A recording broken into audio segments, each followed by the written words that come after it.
bismillahi rahmani rahim. def délégation forte délégation bu jéggi dayoo lii moom rafet na imaam ñu ngi lay ziar bu baax a baax a baax.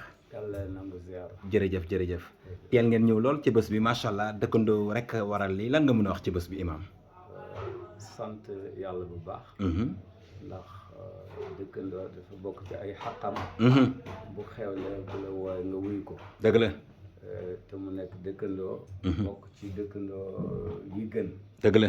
ndax tam dañuy wax aljaaru qabla daar. mooy balaa ngay wut foo dëkk wutal koo dëkkal. dëgg la.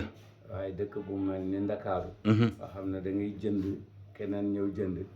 su yàlla defee tawfiq nga am dëkkandoo bu baax loolu xéwalu yàlla la. dëgg la. loolu nag yàlla moo ñu ko xéwalee. maa ngi koy wax sànq ne ko bul fàtte ne yow yaa ñu dalal ci Zac Mbao. dëgg la. maa ngi fàttaliku ne. waxtaan yi ñu njëkkee pour taxawal jumaa ji. am na ci loo xam ne fii dañ ko waxtaanee ci këram. ndeysaan loolu rafet na léegi nag mu taxaw ci taxawaay bu rafet.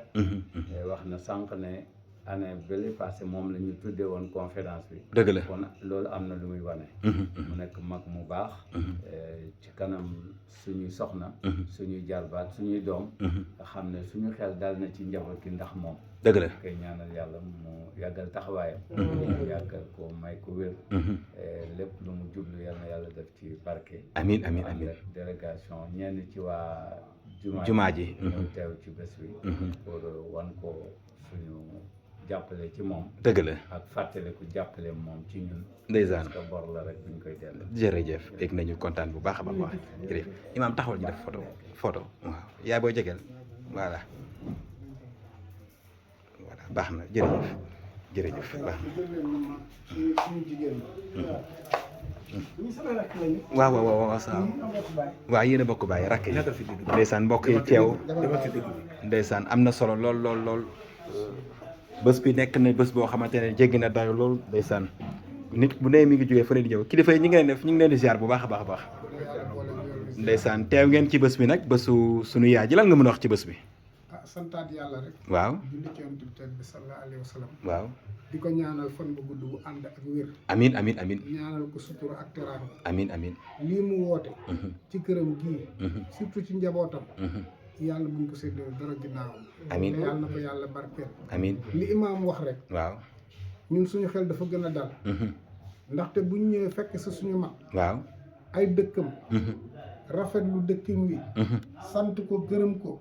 ñun ñi ay mbokkam foogoon ne ñun li ñu am ci ñun rek la yem. waaw ndeke wesaare na ko. dëgg la. dañuy santaat yàlla julli ci yonent bi. ñaan yàlla.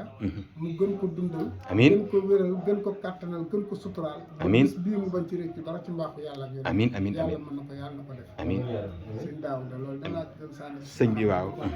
dangaa wax ji yëpp. amatuma dara lu ma ci wax lu leen kontaan ci rek. moom mu xewle rek. yëgal nañu waaw te bu soobee am lu mu xat fekk si nañu ko. waaw te yàlla nañu ko yàgg fekk si. amiin yàlla may ko fan bu gudd. amiin yàlla sàmmal ko boppam sàmmal ko njabootam. amiin ndax mboolem julli. amiin jërëjëf. jërëjëf jërëjëf Guèye. wax ji rafet na jërëjëf